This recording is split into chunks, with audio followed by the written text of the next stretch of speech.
Hemos expuesto, pues, las virtudes, logros y debilidades del deporte antioqueño de hoy. Surge, por tanto, la inevitable pregunta: ¿qué se requiere para consolidar nuestra organización y con ella avanzar en mejores y mayores resultados, pero sobre todo para afianzar nuestra identidad regional? Una política de Estado fundamental, clara y definida, no a corto plazo, ¿cierto?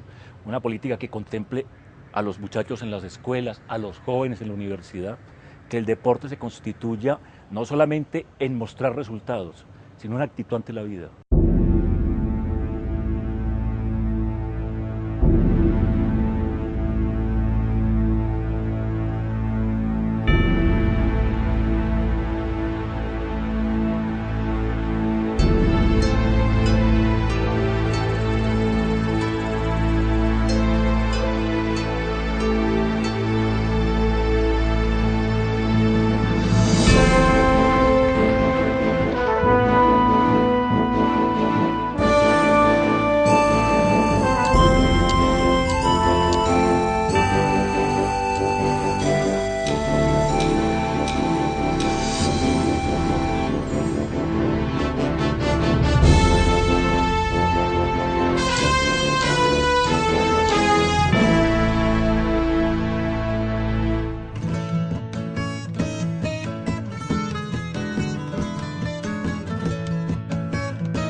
Nací sobre una montaña. Mi dulce madre me cuenta que el sol alumbró mi cuna sobre una pelada sierra. Amo al sol porque anda libre sobre la azulada esfera. Al huracán porque silba con libertad en las selvas.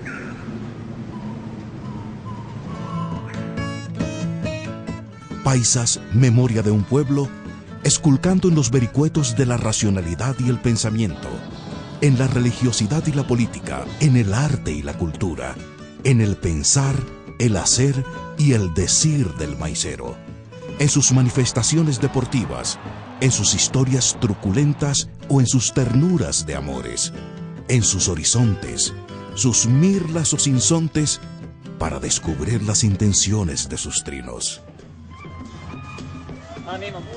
Paisas, memoria de un pueblo, busca ahora, como tantas veces ha buscado y conseguido el antioqueño, indagar en el arte y la cultura popular de los habitantes de la montaña, a vuelo de cóndor.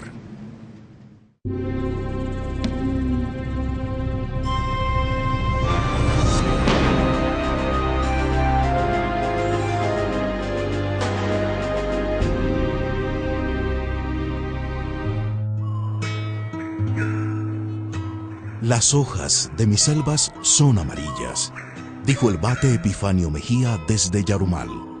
Y el cóndor, desde la altura, mira el verde amarillo tapete que oculta, pero a la vez revela, el construirse minucioso de la cultura popular antioqueña. Pero esta cultura tan particular, ¿de dónde vino? De muchas partes, de múltiples latitudes, de lejanías y similitudes, de manos y mentes de tantas culturas rastreadas por estudios sociológicos como los del doctor Luis López de Mesa, de otras y otros, o consignados en libros sencillos que los creadores de antes y de ahora producen de múltiples maneras.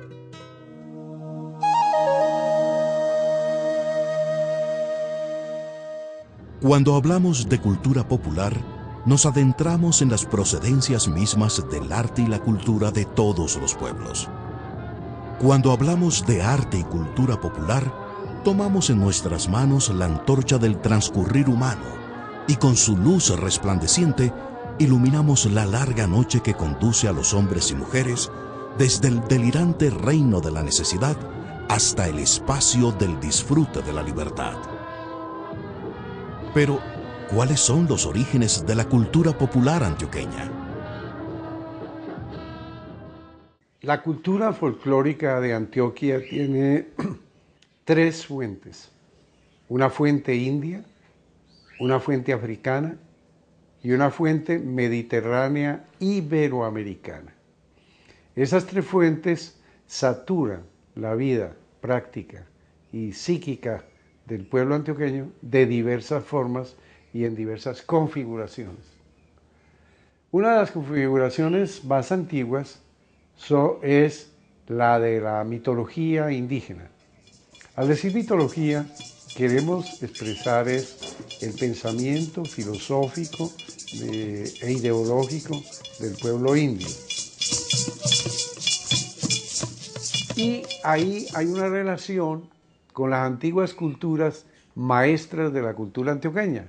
Las antiguas culturas maestras de la cultura antioqueña son la judía y la árabe.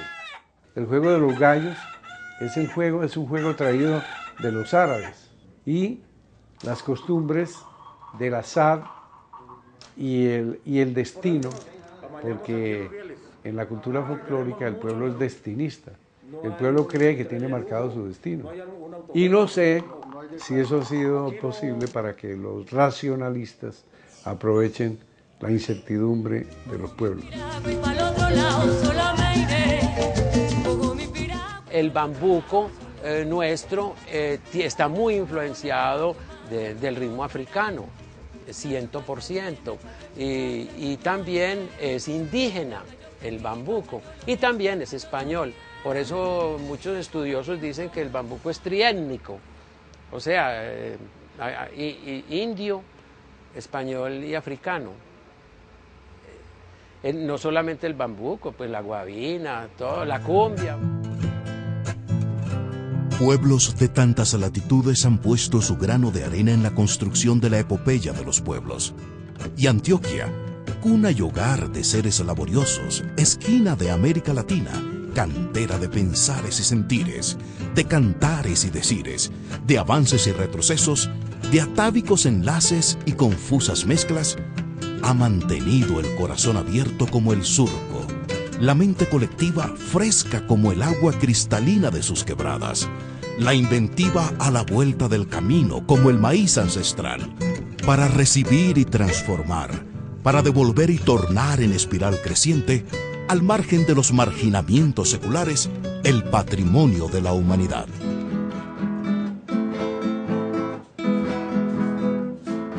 Se oye en la noche un cantar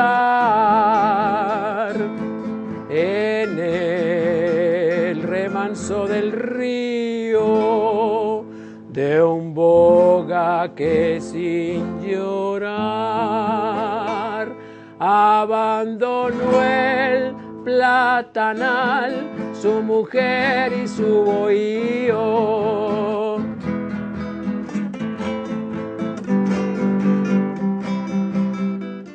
Porque la palabra es pilar de su vida cotidiana, y el conversar y el opinar y el criticar y el jugar con los giros y las búsquedas son el pan diario de cada día. Se fueron Cosiaca, Pedro Rimales y Quevedo. Les voy a contar un poco de quién era Pedro Rimales. Pedro Rimales es una leyenda española que en unas partes se llama Pedro Urdemales, en otra de Malas, pero como los montañeros antioqueños decimos, lo pusimos Pedro Rimales. También que tuvo muchas historias, al igual que José Ramón García. Quevedo fue otro personaje de esta Antioquia grande. Y una vez se fueron los tres a recorrer. Y llegando por allá a una finca va diciendo Cosiaca, hagamos una cosa, hombre, vamos a arriar ese ganado. ¿Para qué, hombre? ¿Para qué? ¿Para qué? Vamos a arriarlo, hombre, vamos a arriarlo. Y llegaron y empezaron a arriar todo el ganado. Y cuando llegaron a la casa, ahí mismo Cosiaca tocó la puerta. Buenos días, buenas noches, señor, ¿cómo le ha ido? Ah, buenas tardes, vecino, ¿en qué puedo colaborarle? No, es que la cosa es muy sencilla, hombre, ve. Que venimos con todo ese ganado para venderlo mañana en la feria. Y necesitamos donde que se quede y para que nos hagan alguna comidita, que aunque sea con alguna vaca de esa le pagamos. Oiga, y el rico que oyó eso y ahí mismo se le alumbraron los ojos. Ah, bueno, que amanezca el ganado ahí. Y sí, señores, les arreglaron 4 pollos. Uno para que comieran ahí y otros 2 para que llevaran. Al otro día se levantaron muy temprano y se fueron. Y cuando la mujer del rico se despertó y le va diciendo, hombre, vea, mijo, esa gente se fue sin pagar. ¿Cómo así? ¿Y el ganado? Y el ganado fueron a ver, y ahí estaba, pero el ganado de ellos. En el siglo antepasado se puso de moda recoger los cuentos que contaban las viejas al pie del fogón. Y los recogían y generalmente los reescribían en forma culta. Y así surgieron muchos grandes escritores recogiendo ese folclore y convirtiéndolo en una obra literaria. Pero eso después surgió la rebelión contra eso y decían, no, lo que cuenta el campesino y el analfabeto, eso es sagrado, eso no se puede retocar ni reescribirlo elegantemente, sino lo más parecido posible a como usted lo escuchó. Entonces, después de los cuentos y las leyendas y todo, se empezaron a recoger también adivinanzas, exageraciones, dichos. Había por allá cerquita un campesino que era un cuentero neto, contaba delicioso. Entonces mi papá lo llevaba a la finca, allá se estaba unos días con nosotros, en el día le ayudaba a mi mamá en el jardín, a mi papá en la cementera, nos hacía los mandados al pueblo y por la noche todos los de las fincas vecinas y nosotros nos hacíamos en el corredor de la casa, alrededor de Andresito, que se llamaba el cuentero. Parece el currucutú, pero son unas viejas vagabundas, mantienen desocupadas las brujas. Y él nos contaba los cuentos del tío Conejo. Y entonces Andresito actuaba. Y el tío Conejo se desmayaba del susto y temblaba. Y Andresito se tiraba al suelo y le temblaban los pies y las manos. Y eso para nosotros era una fantasía ver a Andresito contar los cuentos. En el Testamento del Paisa, don Agustín Jaramillo Londoño recuperó personajes inolvidables de la tradición oral antioqueña, como el tío Conejo, Pedro Rimales, Cosiacas, el niño José Julián, el Moán, el hojarasquín del monte, los meneses, los rescoldados, el patón o el patas, también reyes y reinas de antiguas leyendas. Santa Marinca, Santa Maranca. Vengo de Venezuela y voy para Panamá. Mi especialidad es transmitir el pensamiento a corta y a larga distancia. Se toma, se coge, se agarra el hilo, pabilo, hilaza, se mete, introduce, traspasa por el agujero, hueco o endiga. Esto es para que me oiga todo escachalandrado médico, ingeniero. Allá el del sombrerito blanco me entendió, me comprendió y se dio cuenta. Las mujeres para la casa, las culebras para el monte, porque los que llevan leña del árbol que está caído, los unos del lado seco y otros del lado podrido. Hijo de bruja, nieto de hechicera, hetersulfúrico, heterogéneo y heterminado. Félix Corrales era uno de los contrabandistas geniales, que los contrabandistas de tabaco y aguardiente fueron los que le dieron esa universalidad a los mitos de Antioquia, que son los mismos de Nueva Zelanda, de cualquier parte del mundo. Pero aquí les dieron vida para poder encerrar a la gente a medianoche cuando pasaban con el espanto y el contrabando ahí. Por ahí recuerdo una copla de Félix Corrales que dice: cada que fumo respiro por los labios de mi herida, pues sé que me estoy fumando mi libertad y mi vida. ¿Y la dobleteada, Pedro, quién la inventó? La dobleteada, que la vamos a hacer enseguida, la inventó el señor Iván Guerra, el caporal, que oyendo una octavilla de Rodrigo Correa Palacio dijo: esta es una forma de trobar. Y luego la montó con Milagros Medina, el trovador invidente. Parece la dobleteada, es una forma muy fina, por creo que la inventó ese tal señor Medina, ese tal señor Medina, que tenía su razón, porque él organizó el tono, Pedrito con su acordeón. La inventó fue Iván Guerra, Medina lo secundó, No sé si le puso el ritmo, pero algo se improvisó y surgió la dobleteada de manera repentina con el viejo caporal y con Milagros Medina. Entonces miren cómo en el folclore se reúne el léxico, las trovas, los cuentos, las narraciones, las novelas, los dichos, las sentencias, los refranes, las canciones, toda la gama del pensamiento y de la acción de un pueblo. Hay países que son muy ricos en folclore y países que son muy pobres en folclore. En algunas partes la gente le gusta más y lo cultiva más y lo escuchan y lo cuentan a los hijos y a los nietos. Y entonces, así como me contaban a mí cuando estaba chiquito, yo le quiero contar a mis hijos y el día de mañana mis hijos le van a contar a sus hijos.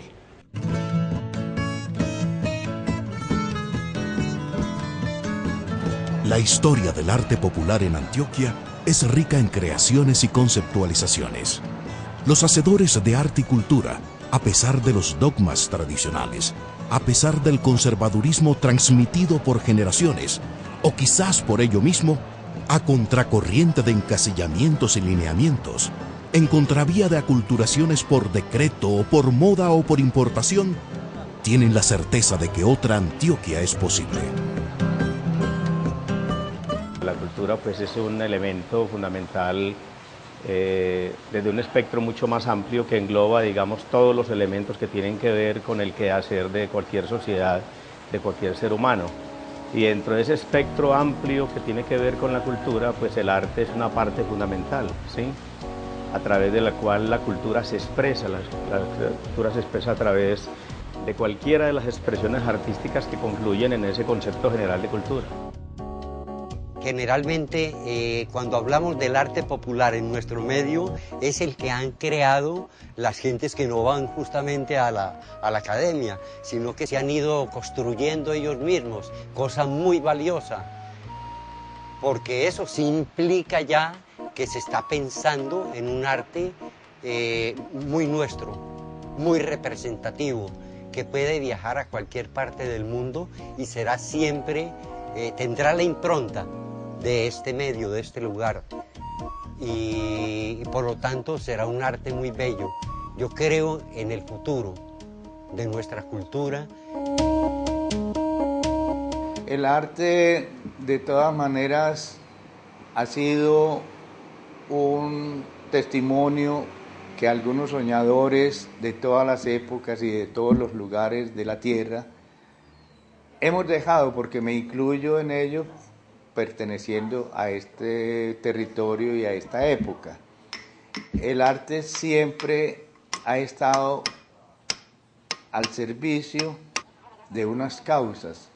El hombre empezó a pensar y a utilizar el arte verdaderamente, personalmente, como expresión de su propio dolor, de su propio amor, a la tierra. Hay un estigma de que es popular y todo lo que es popular es malo, hay cosas muy buenas. Entonces yo creo que hay un problema es de lenguaje, hay un problema es de información, hay un problema es de gramática. Cuando uno habla de popular, la gente piensa que es populacho. Y gente que trabaja el arte popular y han representado a Colombia y a la ciudad las veces que quieran, lo que no han hecho los otros. El niño en la escuela del campo o del barrio, el joven en su colegio de múltiples posibilidades o en su taller de máquinas y ensueños. El adulto paciente y diligente en la construcción diaria de la civilidad. El campesino amable o el citadino emprendedor. El labriego de escaso conocimiento en la academia, pero cuajado de saber popular. El estudiante o los profesionales ricos en el dominio del conocimiento científico, pero desconocedores de la sabiduría sencilla que dan los diálogos de las flores del campo o el susurro del agua. Todos ellos aman a la cultura como fuente de vida, se gratifican con el arte y disfrutan de sus dones.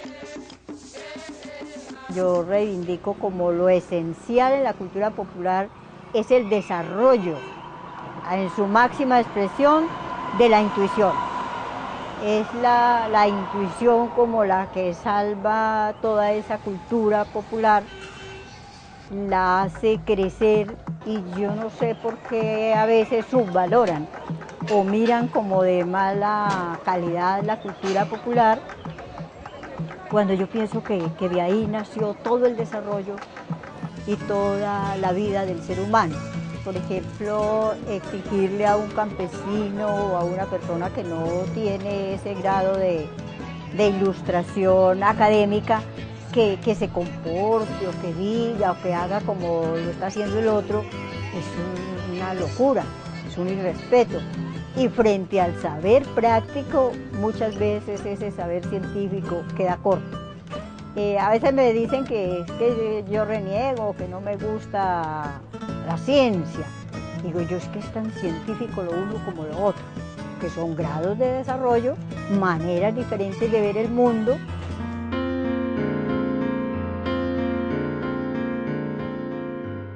La cultura es la parte de expresión de la persona en cuanto a su manifestación religiosa, filosófica, amorosa,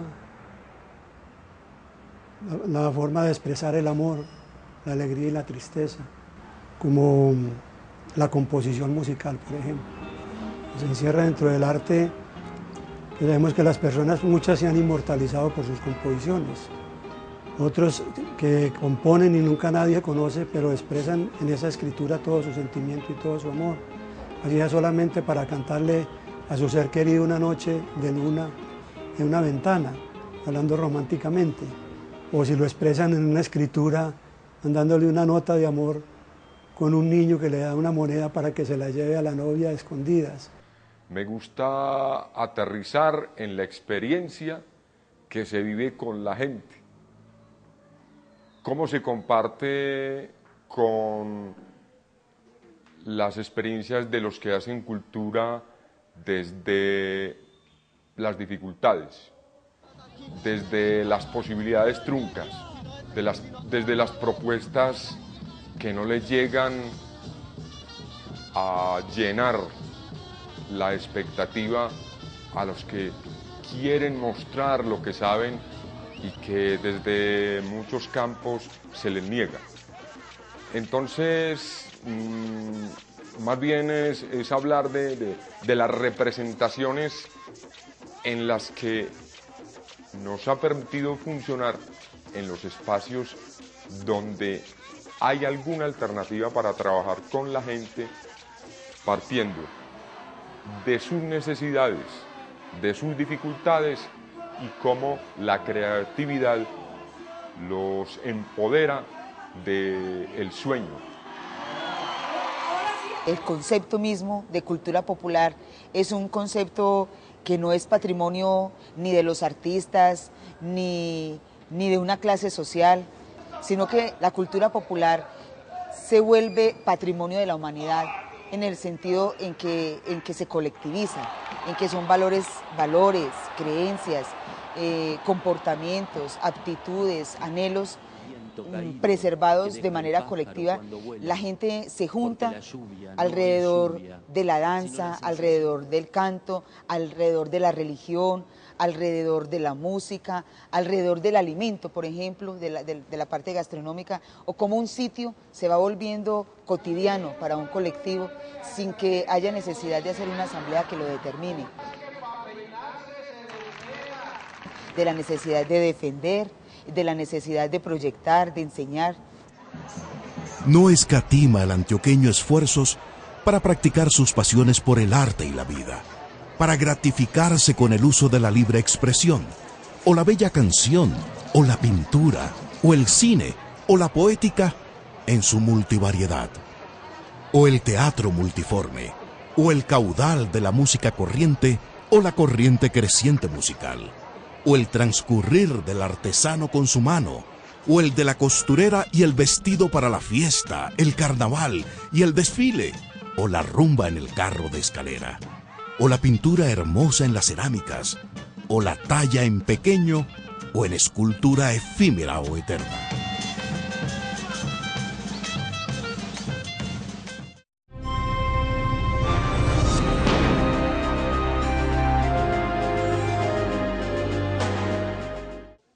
Paisa es toda una cultura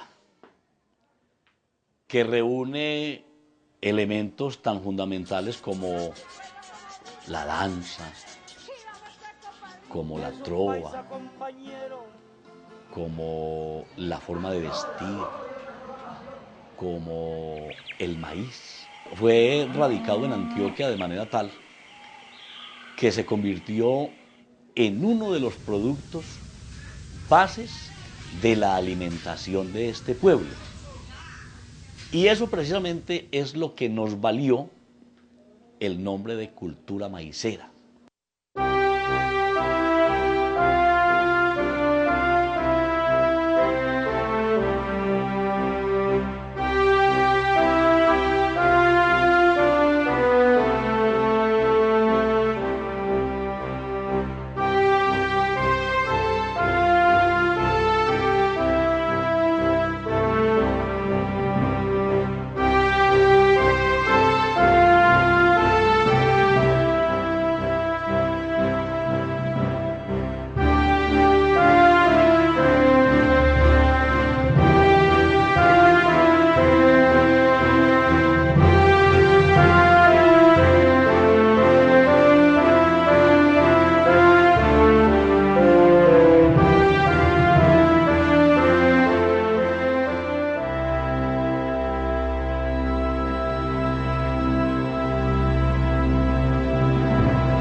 Entonces miren cómo en el folclore se reúne el léxico, las trovas, los cuentos, las narraciones, las novelas, los dichos, las sentencias, los refranes, las canciones, toda la gama del pensamiento y de la acción de un pueblo.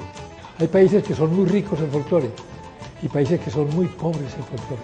En algunas partes la gente le gusta más y lo cultiva más y lo escuchan y lo cuentan a los hijos y a los nietos. Y entonces, así como me contaban a mí cuando estaba chiquito, yo le quiero contar a mis hijos, y el día de mañana mis hijos le van a contar a sus hijos.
Para los habitantes de las tantas montañas en que se encuentra sumergida Antioquia, las que se desgranan desde La Mansa sobre Ciudad Bolívar, o encaraman pueblos en el suroeste, o forman pequeñas planicies en el oriente, o se profundizan después del páramo de Sonsón, o se riegan sobre el Cauca desde Ventanas, o se encaraman hasta los llanos de Cuibá, o se tornan laberínticas por San Andrés de Cuerquia y Toledo. hasta Ituango o muchas más.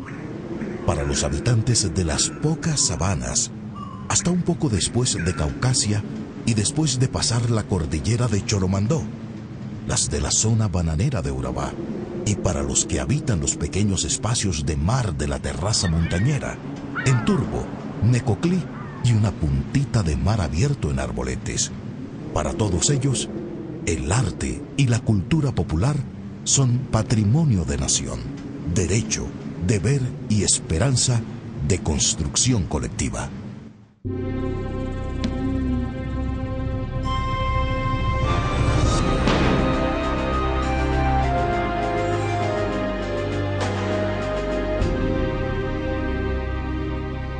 El folclore es lo que sabe, piensa y dice un pueblo integrado en cuanto a una zona geográfica determinada, y su folclore, que es la producción espiritual y material de bienes para resolver sus necesidades físicas y espirituales, porque en la cultura folclórica no hay un dominio sobre la naturaleza, sino una comprensión de la naturaleza. Un campesino se integra totalmente a su medio, un ribereño se integra totalmente a su río, un selvático se integra totalmente a su medio. Antioquia tiene unas fronteras marcadas en torno a su cultura popular. ¿Por qué? Porque Antioquia tiene todos los climas. Antioquia tiene desde el clima más cálido hasta los climas más fríos. Entonces, no podemos pedirle a quien vive a orillas del mar, en el caso de Turbo, que obviamente obedece a una cultura en donde los turbeños, siendo paisas, siendo antioqueños, aprendieron unos ritmos traídos de otras culturas, desde otras lejanías. Entonces nosotros no podemos ir a exigirle a los habitantes de Urabá que hagan las danzas que hacemos en la región fría que tiene el departamento de Antioquia. Entonces podríamos pensar que el clima es una delimitación importante para las manifestaciones folclóricas. La variedad de manifestaciones de la cultura popular en Antioquia responde a la diversidad misma que existe en el departamento. La geografía y el clima de cada región, el origen étnico y las migraciones, la cotidianidad y la historia de sus habitantes. Los oficios, las creencias y las costumbres se expresan de múltiples maneras.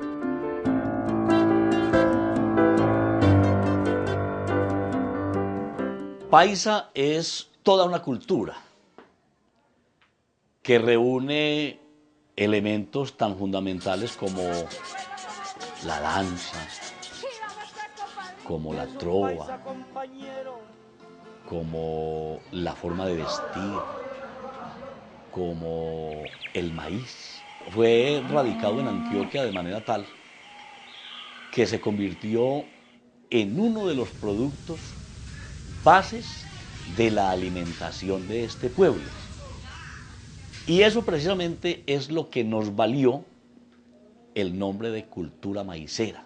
El folclore es la base del conocimiento genuino en todos los países del mundo. La famosa música clásica o música académica de Mozart, de Beethoven, de Schubert, esa grande música obedecen a músicas populares mejoradas con la inteligencia de los mismos pueblos que lo crearon.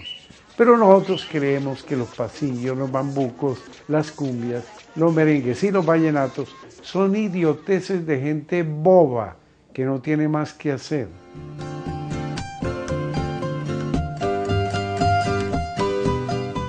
Bueno, el tiple puede tocar también como lía, porque la diferencia es uno puede puntear lo mismo, pero la diferencia es que uno aquí en la lira recoge aquí todos los tonos aquí junticos aquí y toca aquí tiene que regar.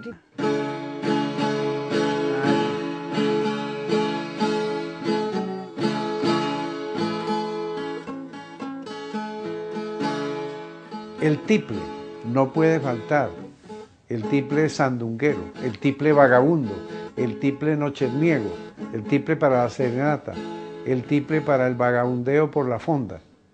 Las reuniones de las fondas campesinas, de las fondas madres, de las fondas posadas, los endriagos y los cuentos de la arriería en los sitios de las veredas, en las localidades de las veredas, la profundidad de los caminos, el ahogamiento de las turegas, de los arrieros, pasando los lodazales.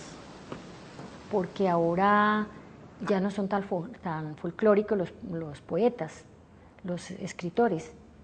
Yo creo que hasta el maestro, el compositor de, ¿cómo se llama? El poeta Jorge Robledo Ortiz, que escribió cosas muy hermosas y que escribía también que soy antioqueño visto de alpargatas, carriel de nutria y ruana montañera. Ya no escriben eso. A mí me encanta toda la música, pero cuando tienes que ponerte aquí todo el alma y todo el corazón y todo el sentimiento. Noche y llueve tanto, ven a mi lado, me dijiste, hoy tu palabra es como un manto grato de amistad. Tu copa es esta y la llenaste. Eso se llama Por la Vuelta.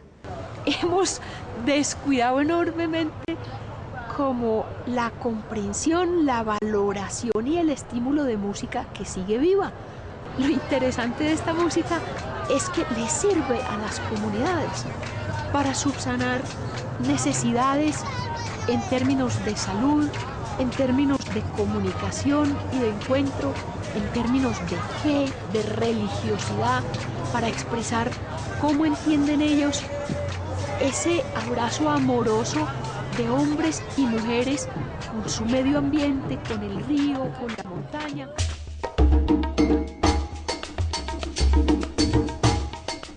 Bueno, la danza paisa tiene unas características muy especiales por su movimiento, por la forma de vestirse el paisa, y dentro de esto se han ido impulsando muchas danzas, aunque muchas de ellas se han desaparecido.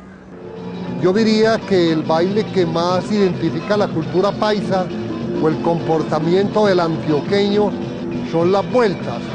Las vueltas es una especie de bambuco a lo paisa que plantea una temática amorosa de conquista como lo es el bambuco, pero con unos contenidos un poco eróticos, donde el hombre pues siempre es ese deseo de encontrar aventura amorosa, y esto tiene que ver con los arrieros paisas que llegaban a las fondas y ahí pues siempre buscaban la aventura amorosa.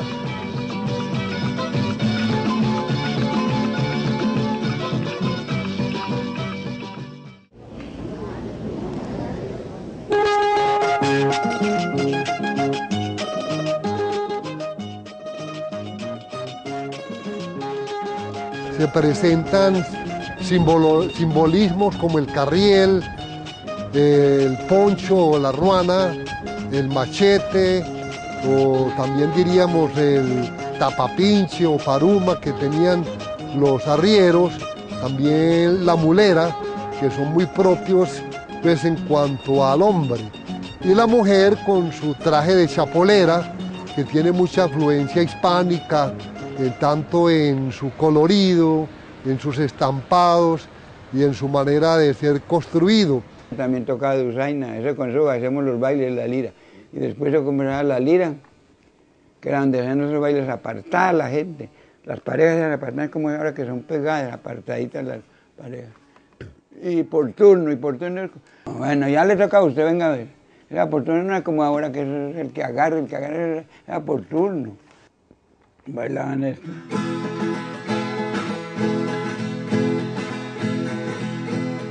Por el cielo de la sierra viene un gavilán volando. Por el cielo de la sierra viene un gavilán volando. Y los campesinos, cuando tienen problemas, ellos inventan una danza que se llama bunde. El bunde es un novenario que hacen los campesinos en las veredas, Tonusco arriba, Tonusco abajo, Giraldo, Santa Fe, por tiempo del Corpus Christi, por tiempo de la fiesta del campesino, por tiempo de alegrías o por tiempo de reuniones.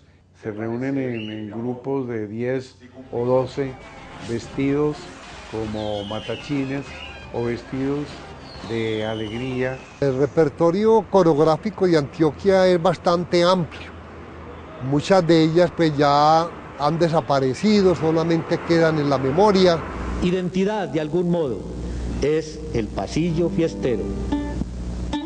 Y dentro de ellas tenemos el pasillo, que tiene muchas formas de hacerse.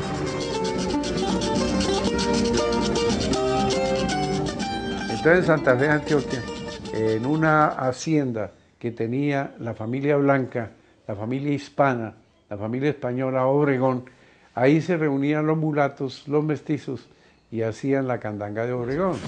Toda una fiesta, toda una alegría, toda una danza. Era una fiesta en donde ellos imitaban las danzas que los españoles habían traído y las danzas que ellos inventaban, que ellos transformaban con la capacidad creativa que tiene todo ser humano y que tiene toda comunidad. Entre Zaragoza y Segovia nació el mapalé, una danza que se fue por el río Nechí para abajo, donde se mezcló con manifestaciones religiosas, traídas por los españoles para someter a los africanos. En Zaragoza, desde hace siglos, se celebran las fiestas del Santo Cristo, procesiones y carnaval, lo pagano y lo religioso, el mestizaje de la cultura. Entonces cada año, en el mes de septiembre, los zaragozanos gozan no solamente con Zara, sino que gozan también con su Cristo. Le rezan, le cantan, hacen un juego de matachines, muñecos grandes, cabezones, los famosos cabezones así como los de las Españas. Están también los cuenteros, que narran la historia de la Patasola, de la Madremonte, de los Jarasquín del Monte, del minero que no regresó, de las mujeres que tragan varones.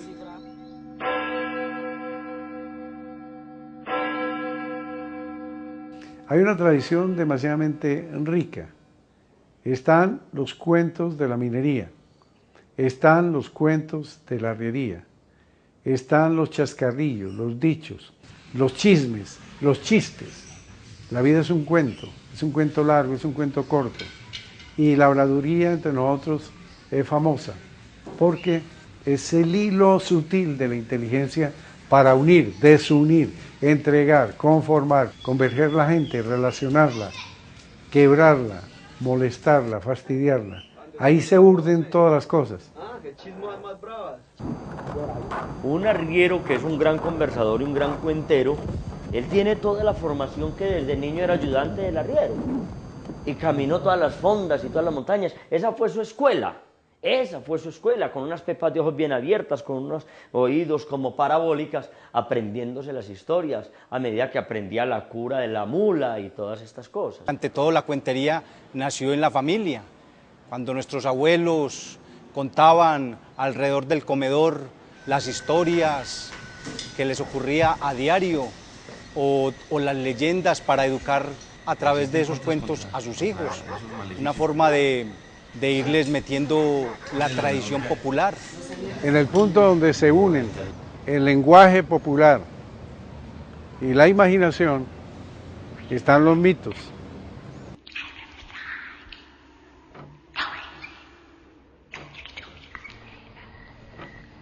Los campesinos en su ardentía de la deforestación encontraban que la misma naturaleza creaba trasgos, fantasmas y configuraciones que defendían la naturaleza, figuraciones anímicas del inconsciente de los pueblos. En el mismo inconsciente de nuestro pueblo antioqueño están esas configuraciones de la defensa ecológica de la tierra. Así surgen mitos como la madreselva o madremonte, Si era en el agua, madre de agua o la Moana. El hojarasquín del monte es una transfiguración de hierbas y de bejucos que les impide a los cazadores y a los perros que logren cazar los animales. Los mitos enseñan que hay que cuidar la naturaleza. En el lenguaje de los mitos, las comunidades y los relatores o cuenteros, ellos unen la imaginación con el entorno ecológico del ambiente donde están. A veces se transfieren las codicias y las pasiones naturales del ser humano a la narración. Tal es el caso, por ejemplo, del patetarro. El patetarro representan campesinos que han sufrido mucho en el trabajo de la deforestación. Algunos de esos cuentos yo ya los tengo escritos. Por ejemplo, el de la Madre Monte a mí me parecía muy hermoso, que ella nos contaba, siendo ella muy niña, que se apareció la Madre Monte. Vino un día en que ella estaba sola, no estaba el papá, no estaba la mamá, estaba ella con los hermanitos, cerraron la puerta porque los animales se asustaron mucho y corrieron y se escondieron. Cuando vino la mamá, ya le contó, y la mamá como que no le creyó mucho. Entonces el papá sí se fue a que le mostrara por dónde se había metido la Madre Monte y llegó hacia un lugarcito dentro del monte y había como mucha hojarasca. Y ella se paró ahí a decir que la Madre Monte se había parado ahí y el abuelo se acercó y lo que estaba ahí en los pies de ella descalza era brotando una fuente. Entonces era la explicación de que fue la Madre Monte la que hizo nacer esa fuente ahí. La patasola es un mito que tiene aspecto de mujer y tiene patas como de tigre. Habita en los montes, donde a veces sale para robar niños. Que roba a los niños y los lleva y los sube por allá a unos peñascos, ya los deja a que se mueran de hambre y de sed. También coge a los adultos y los aprisiona y luego se pone a hacer caricias eróticas para debilitarlos. Recuerdo a unos compañeros de la escuela que fueron a burlarse de un campesino que manejaba la brujería campesina y por la noche no pudieron dormir porque en la casa donde se alojaron la destejaron, oían risas tremendas, oían voces de noche en las horas de amanecer y no pudieron dormir, amanecieron en el suelo. De todas maneras, memoria a los campesinos de Peque y de Ituango, que por la memoria ancestral y por el inconsciente colectivo tienen la capacidad de convertirse en águilas, en osos, en serpientes o en jaguares, que son los espíritus de la naturaleza tropical. En cuanto a las brujas, que las hay, dice el dicho popular.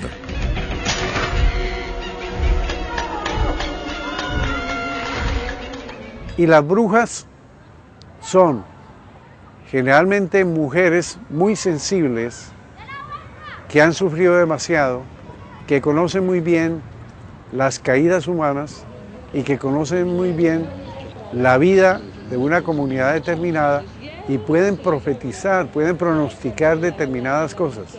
Además, valiéndose de conjuros, valiéndose de oraciones y valiéndose de patrañas, embaucan a la gente ingenua que siempre la hay. En la época en que yo recogía en los pueblos folclore, me hablaban de una señora que sospechaban que era bruja. Y un día vieron que se había encerrado en el cuarto, entonces fueron a abrir con manito la puerta y estaba trancada. Hicieron su modo y su maña hasta que abrieron la puerta y entraron y la encontraron como muerta, acostada en la cama. Como muerta. Y cuando despertó, la bruja se llevó el susto más grande de ver que estaban estas varias personas y que habían notado que ella se había ido el espíritu y había vuelto al cuerpo que ella había abandonado. Aquí la bruja vuela, pero no necesita escoba, sino que se unta una cosa especial en los sobacos y se sube a una barranquita o a un árbol o a una azotea y se tira. Y dice, no creo en Dios ni en Santa María. Y se tira y sale volando de noche, para que nadie la vea. En la sorprendente riqueza de nuestra tradición oral también habitan los duendes, Los campesinos dicen que es el macho de la bruja. Algunos estudiosos opinan que es un alma caída del cielo y que entonces la mejor forma para desterrar un duende que esté molestando en la casa es poner un tiple, porque cuando él ve el tiple se acuerda de las músicas del cielo, se pone muy triste y se va. En las casas hacen desastres sobre todo los duendes, más que las brujas. Cogen, por ejemplo, la comida y le echan piedritas, o revuelven la sal con el azúcar, o siente usted que se quebró la vajilla y va a buscar la cocina y resulta que ahí está la vajilla. Pasan cosas así muy raras, molestan a la gente. Por ejemplo, un sacerdote rezando el breviario, y entonces venía y le soltaba los cordones de los zapatos, y él se volvía y se amarraba y seguía el rosario y volvía y lo soltaba.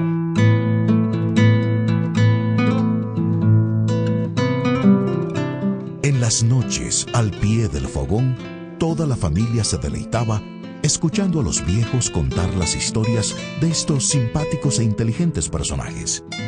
Las aventuras de Pedro Rimales, Cosiacas o el tío Conejo divertían a las gentes de esta remota provincia. Les voy a contar un poco de quién era Pedro Rimales. Pedro Rimales es una leyenda española que en unas partes se llama Pedro Urdemales, en otra de Malas, pero como los montañeros antioqueños decimos, lo pusimos Pedro Rimales. El Pedro Rimales paisa es igual al de todos los países, pero donde más historias de él y más entera está la vida de él, por así decirlo, es en Antioquia. La cantidad de cuentos de Pedro Rimales que hay en el testamento no los tiene ningún país de América. No era ladrón, pero sí vivía aventuras muy simpáticas, muy graciosas, que la esencia de él era que hacía todo mal hecho, lo que le mandaban a hacer, pero de intento, como por vengarse de la persona, como por vengarse del patrón que le había encargado. Y entonces le decía, por ejemplo, vea, coja la rosita, y entonces se iba y arrancaba todo el maíz. Todo lo que hacía era una travesura. Entonces la gente resentida con los patrones gozaban horriblemente viendo esto, porque era una venganza. Había una protesta social, una queja, pero los niños se divierten mucho viendo las diabluras que hacen.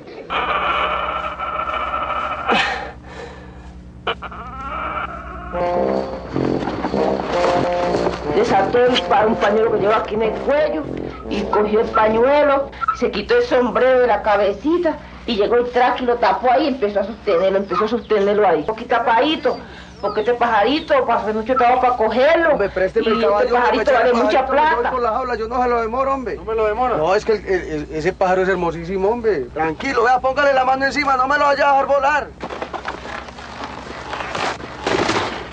Zapando el sombrerito ahí poco a poquito y voy metiendo la mano, y voy metiendo la mano, y voy metiendo la mano, y fue capaz de lo que metió la mano, encontró una cosa mala, no le gustó y ahí mismo sacó la mano.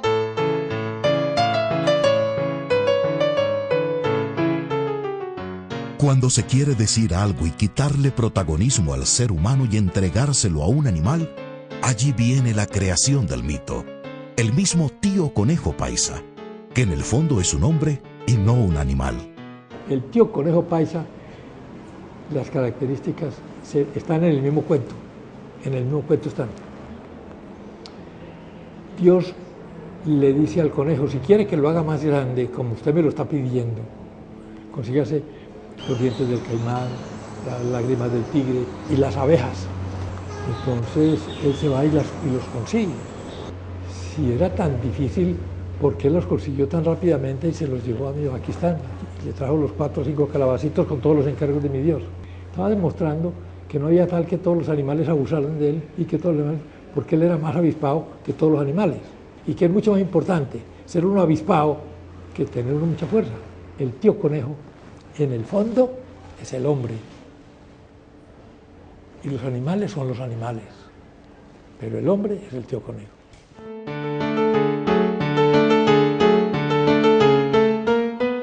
Le digo que es más fácil. El paisa es opulento en mentiras y exageraciones. De allí que muchos de sus personajes populares sean grandes habladores y grandes mentirosos. Como el famoso Cosiacas, un campesino del suroeste antioqueño llamado José García, que luego de recorrer La Estrella, Sabaneta, Caldas y Envigado, echando cuentos y gozando de lo lindo, murió en un asilo de ancianos. Cuando uno estaba en la cárcel de pobres. ¿Y por qué estaba en la cárcel? Porque era muy raterito. Pero la gente toleraba porque era muy simpático y porque era muy dicharachero y tenía unas respuestas, unos apuntes, como decimos aquí, muy graciosos. Y andaba de pueblo en pueblo donde sabía que había fiestas, allá estaba, allá tenía la oportunidad de robar o de jugar en los juegos que se permitían en esos días de la fiesta de ese pueblo. Y de tumbar a las señoras de los hotelitos, porque él se iba y tomaba una habitación y después se iba sin pagar y ya había comido ahí 2, 3, 4 días durante las fiestas. Y siguió caminando así por las calles del pueblo, mijo. Y lo va agarrando una necesidad impresionante. Ahí mismo se bajó los pantalones en media calle. Y se puso a meditar. Y como no faltan las hormigas en los sobrados o los piojos en la cabeza, iba parando por allí un policía. Ve, cosiaca indecente, cosiaca inmoral, cosiaca grosero, que te enseñaron en la Universidad de Antioquia. Hombre, no pueden ver un pobre acomodado, hombre. Un pobre acomodado no. ¿Sabes qué? Le voy a dar parte al alcalde, le voy a dar parte al alcalde, le voy a dar parte al alcalde. Y él casi sin poderse subir los pantalones. Dásela toda y no me jodas, hombre, sí. Qué cosa tan berraca. El habla popular de Antioquia es riquísima. El idioma paisa es un idioma criollo muy afirmativo y también exagerado. El paisa es opulento en mentiras y al ser opulento en mentiras es opulento en exageraciones. El habla popular antioqueña es el hilo, la saliva que une el espíritu de un pueblo hablador, mentiroso, travieso, juguetón e imaginativo, fantasioso, que no puede vivir sin hablar.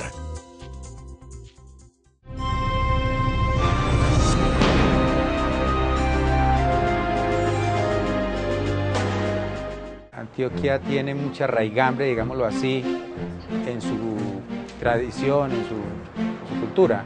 Y el antioqueño es muy dado pues a divulgar esos valores a través de toda su producción, especialmente en su producción artística. La artesanía es la artesanía. Digamos que el arte deja más vuelo a las interpretaciones. La artesanía tiene menos de esto. En mi concepto, tal vez lo más parecido al arte dentro de la producción humana es la artesanía.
Los campesinos en su ardentía de la deforestación encontraban que la misma naturaleza creaba trasgos, fantasmas y configuraciones que defendían la naturaleza, figuraciones anímicas del inconsciente de los pueblos. En el mismo inconsciente de nuestro pueblo antioqueño están esas configuraciones de la defensa ecológica de la tierra. Así surgen mitos como la madre selva o madre monte, si era en el agua, madre de agua o la moana. El hojarasquín del monte es una transfiguración de hierbas y de bejucos que les impide a los cazadores y a los perros que logren cazar los animales. Los mitos enseñan que hay que cuidar la naturaleza.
De la mano de la naturaleza recorren nuestros artesanos las fértiles regiones, buscando la semilla sonora o solitaria, la piedra pulida o pulimentada, el choco, el cáñamo, la guadua, la caña flecha, el coco, el chontaduro, la palma imperial o la de cera, el vuelo del alambre, la liviandad de la piedra talco, la sonoridad encantada de la madera, la resistencia atrayente del cuero, vestido animal de tantos muebles. ¿Qué diferencia hay entre la cultura popular y la cultura folclórica? La cultura folclórica es la que le pertenece al pueblo. La cultura popular comercial es la que le pertenece a los comerciantes. Partamos de una realidad. La palabra folclor se descompone en dos vocablos. Folk, que significa pueblo, y lore, conocimiento, sabiduría. Sabiduría popular. Yo miro como la riqueza tan grande que hay en la cultura popular, porque no es solamente la manera como se defienden de las inclemencias del tiempo, cómo hacen sus casas, cómo hacen los pasos a los ríos, sino también esa riqueza teórica o que no está escrita, pero que está en su cerebro registrada en filosofía, en la historia, en la literatura. La cultura folclórica ayuda a la auténtica identificación de los pueblos, con la raíz verdadera y sincera de la gente en el ambiente donde vive. Como dice Iris Aguilar, una artesana yanama, si sabemos de dónde venimos y quiénes somos, es más fácil saber lo que queremos.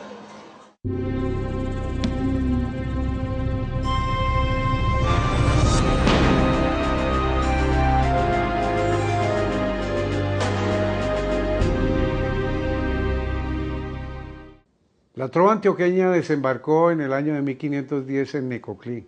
Un muchacho andaluz llegó en 1510 con su bandurria, con vestido de terciopelo. Este Diego de Nicuesa era un muchacho sevillano que le gustaba trovar, hacer seguidillas, hacer versos, y que conocía toda la tradición andaluza, pero él no sabía en qué hormiguero se había metido.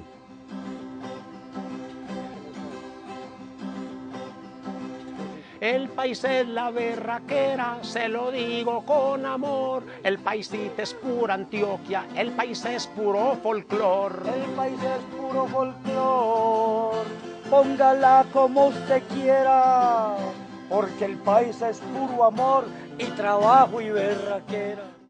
La trova antioqueña se engendró, se vitalizó en las minas. Los españoles cuando vinieron por el oro, vinieron por las joyas, vinieron por la minería. O sea, era una combinación perfecta, indio, negro y español. Y allí se fue generando la trova y se fue convirtiendo en lo que es hoy. Y a través de la minería y por caminos de arriería se llevó a otros lugares. En tantas y tantas horas de ocio que produce la minería, en las noches, se ponían a cantar, muchas veces sin tiple, sin guitarra. Entonces la trova tradicionalmente se hacía con cajones o con percusión. Las sillas de cuero con dos palitos se utilizaban mucho para trovar. Voy a hacer una trovita, y así trovaban con pura percusión. Y así fue como se regó la trova como una manifestación del alma popular y de la cultura. El gran maestro campesino de la trova fue el inolvidable Salvo Ruiz. Salvador Ruiz nació en Concordia en el siglo XIX. Muchas de sus trovas y coplas fueron recopiladas por su amigo Ñito Restrepo en el Cancionero de Antioquia. El ser trovador es algo que me hace muy feliz, porque transmito el legado de Ñito y de Salvo Ruiz. La trova es uno de los productos de la cultura, del idioma criollo antioqueño. La trova antioqueña se hace en diversas formas. Se utilizan pareados, cuartetas, octavillas, en un juego rápido que se llama 5 y 6. y los contrapunteos generalmente se hacen en cuartetas. De las fiestas de la casa. La trova es una forma de manifestar, de expresar el pueblo. Es de expresar los sentimientos, de expresar su forma de ver la vida, su entorno social, su entorno natural. Esa es la trova. Me parece importante hacer la aclaración de la diferencia que hay entre la trova y la copla. La trova es una estrofa que es improvisada. La copla son versos que ya han sido escritos, que muchas veces la gente confunde la trova con la copla. Esto es trova campesina, la que yo hago con empeño, la que hacían los campesinos de este terreno antioqueño. Ahora se hace con un timbre, trove, trove compañero, antes eran esas fondas con los tauretes de cuero.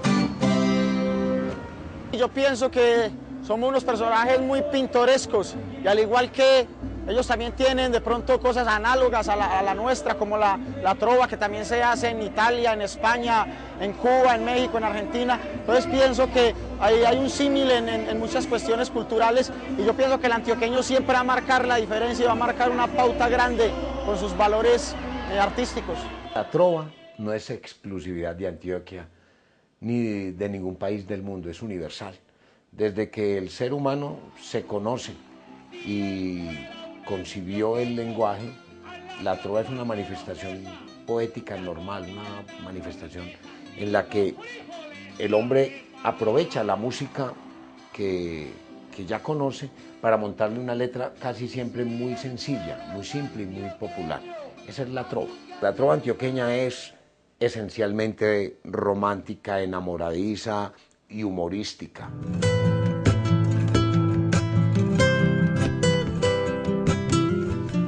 Toda persona, todo ser humano tiene sus refranes y cuando le viene al pelo, los usa. Los refranes, las sentencias, copiadas de los hebreos, copiadas de los árabes, copiadas de los antiguos ibéricos, copiadas de los campesinos, de lo que se inventa la gente en sus faenas. A Dios rogando y con el mazo dando, es parte de la empiria popular, ¿sí? Es decir, el pueblo antioqueño sabe que Dios está ahí, pero que hay que ayudarle para que las cosas salgan bien. Algunos que son de aquí, otros que parecen de aquí y son más universales. Inclusive hay muchos que en los refraneros ponen refranes que salieron de la boca de Jesucristo. Entonces, esos solos ya tendrían 2000 y pico de años. Uno coge a leer aquí en el Testamento refranes. Quien bien te quiere te hará llorar. Uno sabe que eso no es de aquí, eso es de cualquier país del mundo. Por fortuna, ha habido gente que se ha preocupado por recoger todos esos dichos, todos esos refranes, las coplas, la poesía, y cuando uno empieza como a escudriñar, encuentra que son cosas que en el instante que necesita decir un dicho, el dicho aparece. Y para botón, una muestra.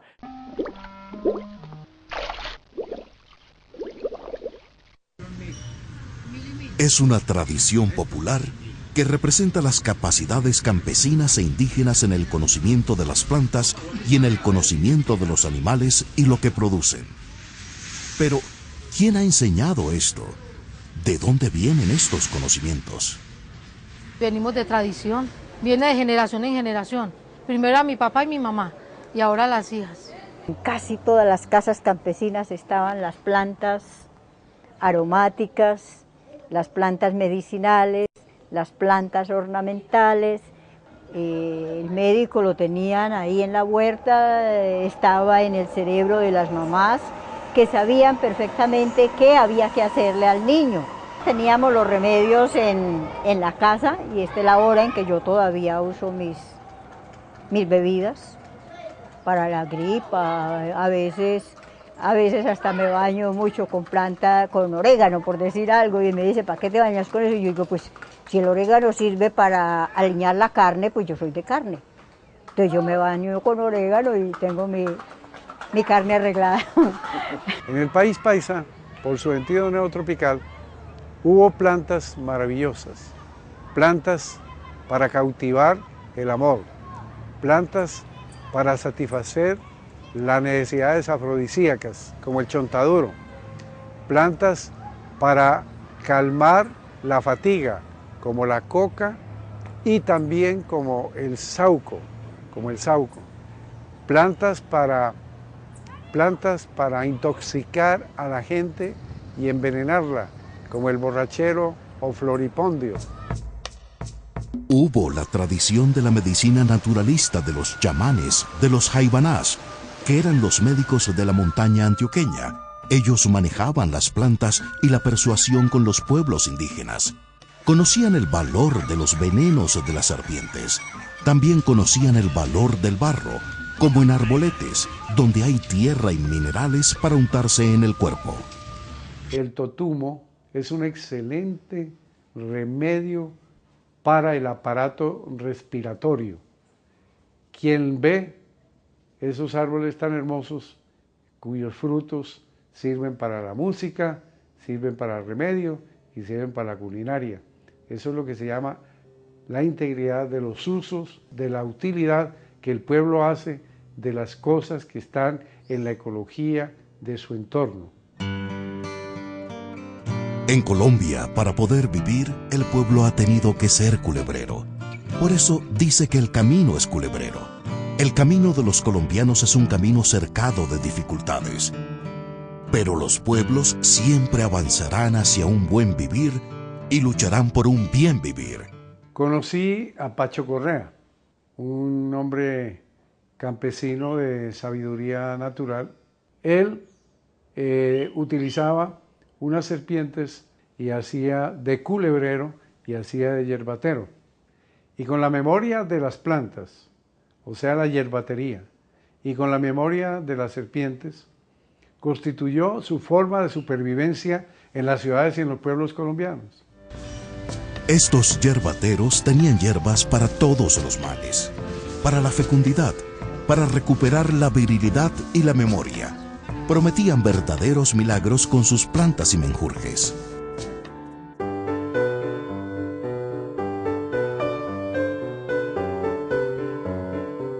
El arte y la artesanía se diferencian en esencia y presencia, si es que puede hablarse en términos de la ciencia y de la presciencia, y no de la cercanía entre momento y ausencia. El trabajo que pone en sus manos el hombre es una industria, pero también la creación lo roza. Muchas veces se cura de la angustia cuando la greda se transforma en losa. Quizás hay diferencias abismales entre las artes y los oficios, pero también cercanías como aquellas que equiparan virtudes a los vicios. La influencia de la artesanía tiene que ver mucho con las raíces culturales de cada región o de cada país. Y en ese sentido, en la construcción de cultura siempre ha estado presente, porque la artesanía pues es una de las más antiguas actividades humanas y en ella se expresa el sentir del pueblo, sus símbolos, sus fantasías inclusive, porque los artesanos son creadores permanentes. Es a través de la necesidad y de la creatividad que se sueña, se crea y se materializa la cultura popular. Todos los sentimientos cobran forma en materiales que van desde la arcilla hasta el oro, trabajados con la destreza del artesano. Por ahí decía un escritor francés muy conocido, Louis Althusser, que el que trabaja con las manos es un artesano, pero aquel que trabaja con las manos y el corazón es un artífice, mas aquel que en su obra coloca manos, corazón y cerebro es un gran maestro. Aquí hay un gran gusto por la artesanía, por las cosas hechas a mano, por los valores tradicionales. Antioquia tiene mucha raigambre, digámoslo así, en su tradición, en su cultura. Y el antioqueño es muy dado pues a divulgar esos valores a través de toda su producción, especialmente en su producción artística. La artesanía es la artesanía. Digamos que el arte deja más vuelo a las interpretaciones. La artesanía tiene menos de esto. En mi concepto, tal vez lo más parecido al arte dentro de la producción humana es la artesanía. Nosotros estamos muy interesados en conservar el objeto, pero no a quién hace el objeto. A mí me parece que es necesario que pensemos más en el artesano, que conserve esa tradición, que en el objeto que hace el artesano, porque si nosotros no protegemos esa tradición, eso se nos pierde. De modo que yo hago un llamado para que conservemos esa tradición, la cultura popular, el patrimonio inmaterial, lo conservan son las personas más que los objetos.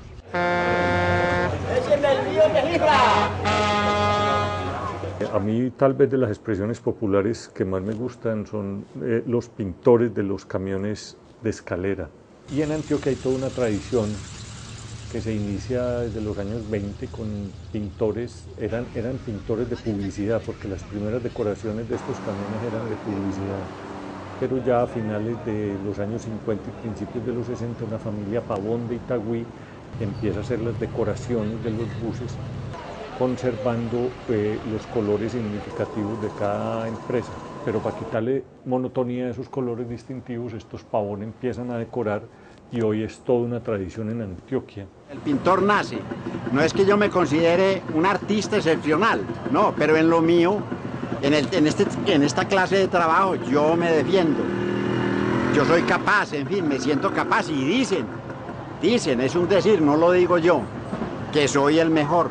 Hay que crear, la geometría es infinita, entonces uno tiene que crear. Por eso veo y digo, yo voy a morir aprendiendo. No hay bosquejo previo, uno empieza a crear, ahí es donde tiene que pensar, tiene que idear. Usted no va a ver otro dibujo igual a este, ni a este, no lo va a ver en ninguna parte.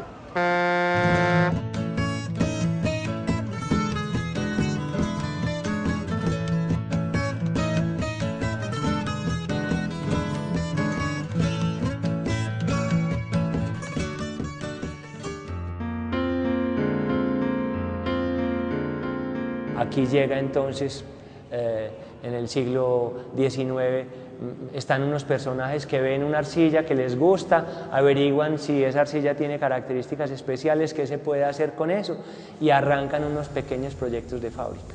La cerámica entonces, para un pueblo como el Carmen de Viboral, no solo se convierte en una, digamos, en una solución económica, sino que es una manera de sentir y de vivir un pueblo y de desarrollarse. La cerámica para el Carmen de Viboral es como el Carmen de Viboral para la cerámica.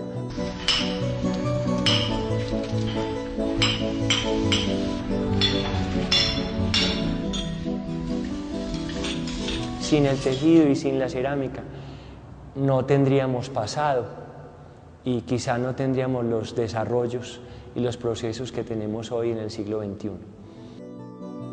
En la mesa luce la cerámica con tanto mérito elaborada, pero poca utilidad tendría si deliciosos platos no la llenaran.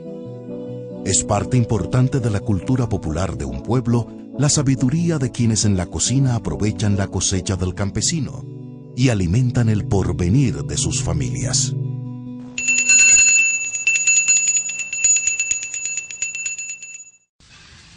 Y esta tierra antioqueña es olorosa en múltiples aromas, y la distingue su gastronomía que no cesa en la noche ni en el día. Existen en los pueblos 10.000 fondas, ventorrillos en todos los recodos, expendios de licor en los caminos, con los que cura el alma las heridas y se inspiran las cantas atrevidas. En cada región de Colombia hay platos típicos.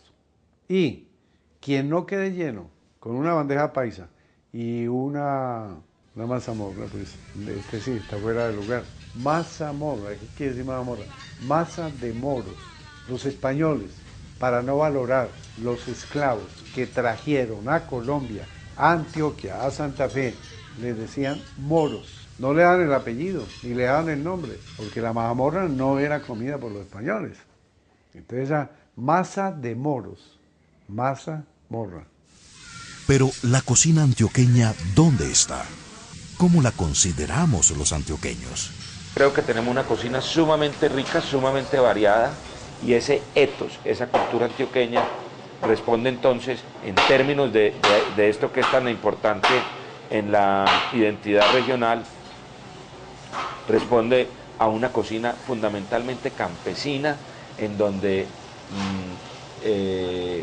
los frijoles y el maíz se vuelven, digamos que, los elementos santo y seña de esa cocina.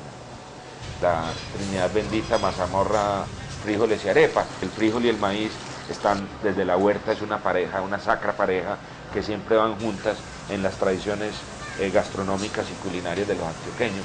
Y siempre frijol y arepa, frijol y maíz van juntos, no riñen. Salve Segunda Trinidad bendita. Salve frisoles, mazamorra, arepa. Tan solo con nombrarlo se siente hambre. No muera yo sin que otra vez os vea. Después del escrito de don Gregorio Gutiérrez González, no hay nada más perfecto para entender la cocina campesina de Antioquia. Está el sudado en salsa de panela, están los sancochos nuestros, está la sopa de arroz. Mire, la carne en polvo nuestra, que está dentro de los frijoles, eso es una receta exclusiva de la cocina antioqueña. Nosotros somos los únicos que cocinamos una carne para después molerla. Eso no se ve en ninguna otra parte del mundo. Las migas de arepa, las sopas de arepa. En la cocina antioqueña no se botaba nada. Era la cocina de la recuperación, una cocina de imaginación, eran unos talleres culinarios de permanente reciclaje, por lo grandes que eran las familias y por la pobreza que existía. Y esa cocina hay que rescatarla, porque es además de excelentes resultantes culinarios finales, de muy buen sabor.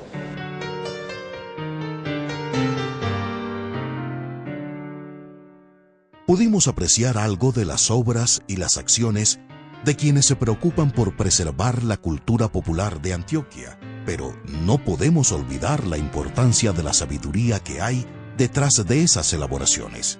Es ese conocimiento el que no debe parar de transmitirse generación tras generación. Y es este reconocimiento el que merecen quienes aún lo conservan para nuestro disfrute.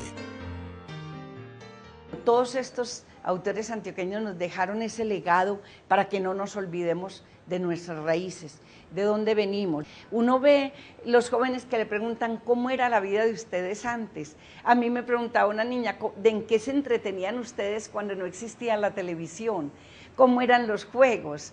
¿Qué hacían en las fincas? Yo pienso que ahora hay mucha inquietud en los jóvenes por saber de nuestros orígenes. El conocimiento de la cultura antioqueña, el reconocimiento de la cultura del país paisa, le permitiría al habitante actual, al joven, al niño moderno, integrarse bien a su montaña, a sus ríos, a los intereses de la sobrevivencia ecológica.